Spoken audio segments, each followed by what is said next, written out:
Nigerians have continued to react to that news that the National Bureau of Statistics that the country is officially out of recession. For many, it's a cheery news, but experts have called for caution as much is still to be covered. Nigeria's economic growth remains fragile and vulnerable. How long will it take before the economy fully recovers? Economist Tope Fasua joins me now on phone to talk about that. Many thanks for your time, Tope. Hi, good evening. Yes. Let me begin that way. How long will it take for the economy to fully recover? It's nice to project. Of course, it took us over a year to come out of that recession. Now we have come out. How long does it take for it to fully recover? Well, I mean, that's in the realm of conjecture. It's tough to say that an economy that goes into recession will come out in X number of years or months, you know. So, however, well, you can only get to know back end, you know. So it's only when the Bureau for Statistics does their work and reports that from their findings, the economy seems to be growing. That's when you can actually make the call on that. However, like I would always say, the recession is a GDP phenomenon, meaning that you would only talk about recession, depression, or or otherwise if you measure the GDP. However, in Nigeria, GDP is a weak measure of economic activity and economic progress for us as a people. But that said, we'll only have to wait. The DG of the MBS, Yemi Kale, did say that this is actually not a cause for celebration because in the next quarter the economy may slip back into recession. And if that happens, what do we do? So I think we should just watch with cautious optimism. However, I also think that we shouldn't be pessimistic. We should view things more positively and hope that we're able to sustain the growth in the economy. Yes, Tope, I agree with you that we should watch. I agree with you, we should be optimistic. But if there is something going to be good, you need to spend. Yes, there's been an increase in spending to about a record 7.4 trillion naira since the beginning or since when the budget was signed. Now, Nigeria can no longer borrow. How do we go about this?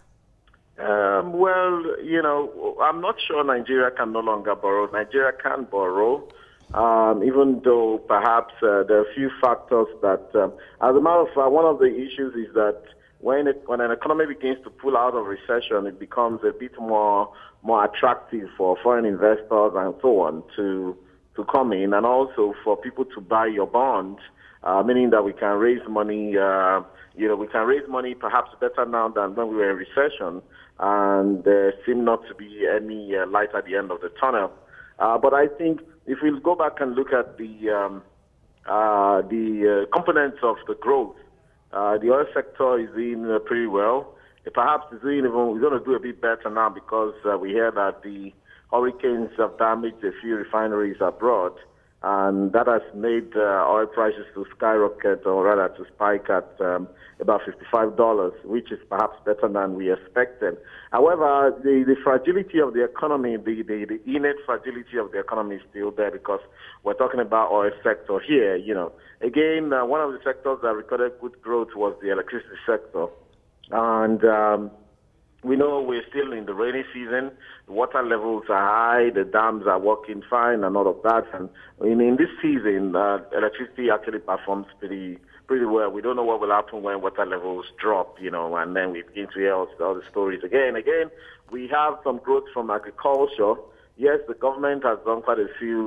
We have quite a few initiatives in the agricultural sector. But also we're in the harvest season for many crops, many of the staple crops in Nigeria. So what happens when we go into dry season? And we're doing a bit of dry season farming now, but it's not at the scale that one would expect. So there are a few things that I think. Again, there are many ways. What we should be looking at is how the economy can be sustainable on its own, how we can actually diversify the economy, and diversification. To me, is a scenario where the economy, the component parts of the economy relies on themselves, where Nigeria money stays in Nigeria. that's what we should be looking at. And All right. in that wise, we shouldn't be thinking about ability to borrow or not. All right, Tope, just before I let you go, it's unfortunate that oil prices have to react positively to Harvey. But let's look at the central bank intervention. Do you think that it will continue a tight monetary policy stance going forward? Briefly. Yeah, absolutely. I believe that the monetary policy stance will continue. Because again, we shouldn't expect the central bank to drop rates for now, because then there may be a spike in inflation. Inflation is down to 16.05% now. And that's an achievement in itself. So we expect the tight monetary policies to continue. However, on the foreign exchange end, what we've seen is some initiatives coming out of the central bank, to the extent that some sectors have been availed some concessionary rates, and we're seeing more and more, inclusivity in terms of bringing more sectors to let them be able to have dollars at official rate and all of that. And that is what has stabilized the market. You can see there's a very tight difference between the official and the parallel market. Now, in fact, I think the arbitrage between those two markets have disappeared. Okay. So if that's the case, I think that it should continue, and I think they can even do more in that regard. So I think we may be looking at a period of stability now. However, there's a lot of work to be done in other sectors. There's a lot of work to be done in fiscal sector, especially with fiscal federalism and fiscal fiscal responsibility. As you see that we some of the choices we make with our money, even in a recession, is actually very not too good in terms of the kind of things we buy, the kind of importation, even with government money. Okay. I think that's what we have to look at. The private sector can take care of itself. Okay, thank you so much for your insight, economist Tope Fasua. Okay, we appreciate it. Thank you very much.